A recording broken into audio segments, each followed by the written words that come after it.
Season 1, Episode 5, The Musician Who Found a New Rhythm. In this fifth story, we meet Sam, a jazz musician who spent his life creating harmony only to find himself faced with a silence he couldn't play his way out of. The call came not with the gentle tap of a metronome, but with a jarring, off-key clang. For 30 years, Sam's life was a symphony. His world was made of melody, rhythm, and improvisation. His stage was a smoky jazz club, his instrument a well-worn trumpet that sang of joy, heartache, and everything in between. He spoke a language of sharps and flats, of syncopation and solos, and he was a creator, a man who could turn a simple melody into a masterpiece. His identity was wrapped in the beautiful, chaotic music he brought to the world. He knew how to find the right note of any song. The diagnosis prostate cancer was the most discordant note he had ever heard. The doctor's office was a plain, unadored room with no familiar smells of stale beer or old wood. The news was like a sudden deafening silence in the middle of a beautiful piece. He felt his carefully constructed identity as a master musician began to fall apart.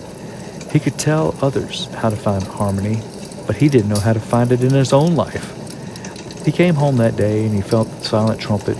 He watched his wife April hum to herself as she cooked the familiar melodies, felt like a cruel joke.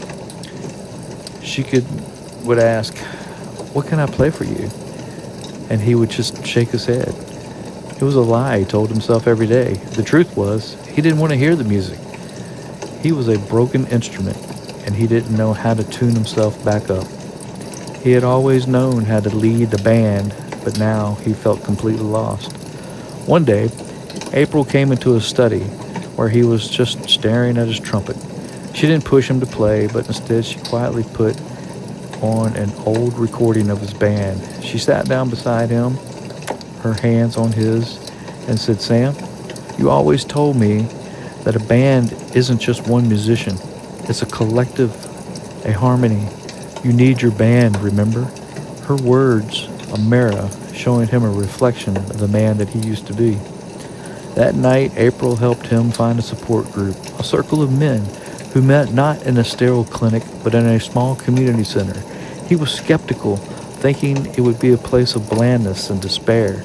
Instead, he found a different kind of band, one filled with a different kind of harmony.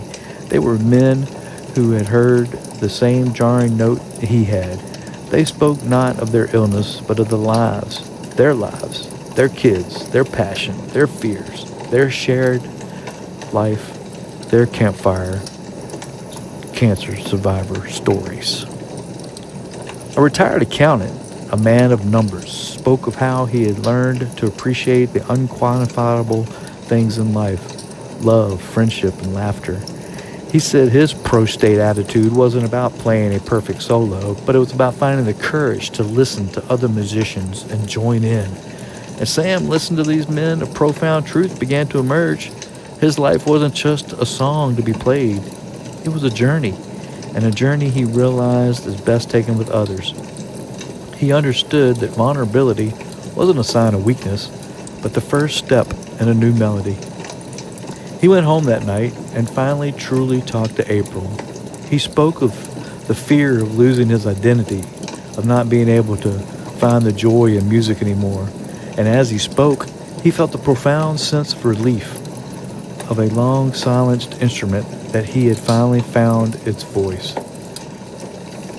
He was still a musician, but he was no longer a musician alone. He knew that he still had a long road ahead, but as he stood in the living room with April, he knew his passion hadn't gone anywhere. He had found a new kind of community, and he was ready to get back to work. He was ready to play again.